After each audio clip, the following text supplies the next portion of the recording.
ఏం చేస్తున్నావు? నలుగురు చూస్తే ఏమనుకుంటారు? లే లే ఇక్కడి నుంచి. ఆగు. అసలు దీనంతటికి కారణం నువ్వే. గగన్ గారితో చెప్పి నన్ను ఇంట్లో నుంచి బయట గెంటించింది నువ్వే. నేను చెప్పడం ఏంటి? గగన్ బావకే నువ్వు ఇంట్లో ఉండడం ఇష్టం లేక అందుకే బయటికి పంపిస్తున్నాడు. ఆహా, నేను ఇష్టం లేనప్పుడు ఆ మండపంలో అందరి ముందు నా మెడలో తాళి కట్టి తీరుతానని ఎందుకు మాటిచ్చాడు? అలా మాట ఇవ్వడం వల్లే కదా మా అన్నయ్య ధ్రువ పూరి మెడలో తాళి కట్టాడు.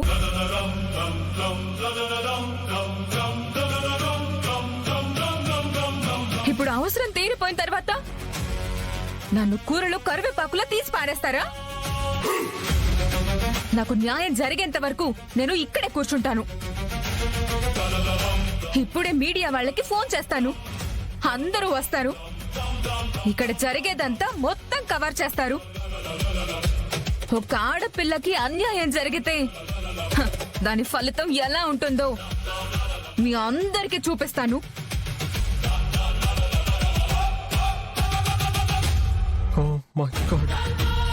ఇదేంటి మీడియా అంటుంది? మళ్ళీ అనవసరంగా నా గురించి న్యూస్ ఏమన్నా బయటకు వస్తుందా?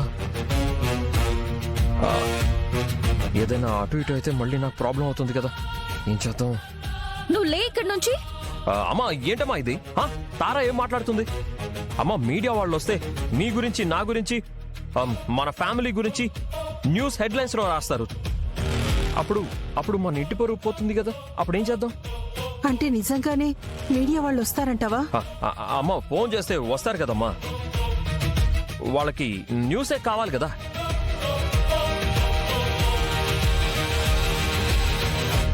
Hello, Zee news. అమ్మా అదిగో అమ్మా, ఆల్రెడీ ఫోన్ చేసేసింది. అయ్యో, అప్పుడే జీ న్యూస్ వాళ్ళతో చెప్పేసింది. వాళ్ళొక్కలే రారమ్మా, మిగతా ఛానల్స్ కి కూడా ఇన్ఫర్మేషన్ ఇచ్చేస్తారు. అందరూ రై రై అంటూ కార్లు వేసుకొని వచ్చేస్తారమ్మా. ప్లీజ్ అమ్మా, అంత మీడియా ఛానల్స్ తో పెద్ద హడావిడి అయిపోతుందమ్మా. అమ్మా, మనకి ఇవన్నీ అవసరం ఉందా చెప్పు? పోతే పోనీ అన్నయ్య. అయినా ఇలాంటి వాళ్ళని ఇంట్లో ఉంచుకోవడం కంటే మన ఇంటి పరువు పోవడమే ఉత్తమం.